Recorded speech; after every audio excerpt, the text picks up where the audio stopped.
मेरा नाम सोनू कंवर, कक्षा 7 है। कलयुग समाज के अशुभ लक्षण। कुटुंब कम हुआ, संबंध कम हुआ, प्रेम कम हुआ, मर्यादा कम हुई, लाज लज्जा कम हुई, विनम्रता कम हुई, समर्पण कम हुए, पुस्तक वाचन कम हुआ, खान पान की शुद्धता कम हुई, बाल कम हुए, कपड़े कम हुए, नींद कम हुई, घी मक्खन कम हुआ, पीतल तांबे के बर्तन कम हुए, भाई भाई का प्रेम कम हुआ, सत्य कम हुआ, अतिथि कम हुए, धैर्य कम हुआ, श्रद्धा और विश्वास कम हुआ, बड़ों का सम्मान कम हुआ और भी बहुत कुछ कम हुआ, जिससे जीवन सहज था, सरल था। संतान को दोष न दे।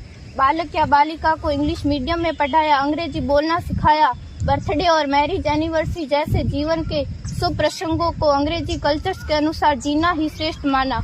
माता पिता को मम्मी डैड कहना सिखाया। जब अंग्रेजी कल्चर से परिपूर्ण बालक या बालिका बड़ा होकर आपको समय नहीं देता, आपकी भावनाओं को नहीं समझता, आपको तुच्छ मानकर आपसे जुबान लड़ाता, जब आपको बच्चे में कोई संस्कार नजर नहीं आता, तब घर के वातावरण को गमगीन किए बिना, संतान को दोष दिए बिना एकांत में जाकर रो लीजिएगा, क्योंकि पुत्र या पुत्री की पहली वर्षगांठ से ही भारतीय संस्कारों के बजाय, मंदिर जाने के बजाय केक कैसे काटा जाता है, यह सिखाने वाले आप और अम्मी है। जब बच्चा पहली बार घर से बाहर निकलता है तो प्रणाम और आशीर्वाद के बदले बाय बाय कहना सिखाने वाले आप और अम्मी है।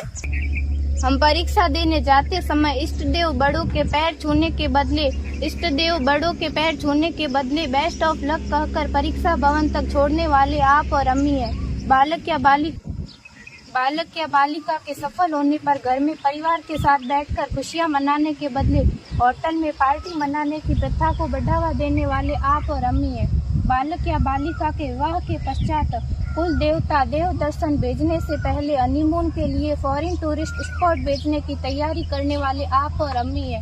ऐसी कई ढेर सारी अंग्रेजी कल्चर्स को हमने जाने अनजाने स्वीकार कर दिया है।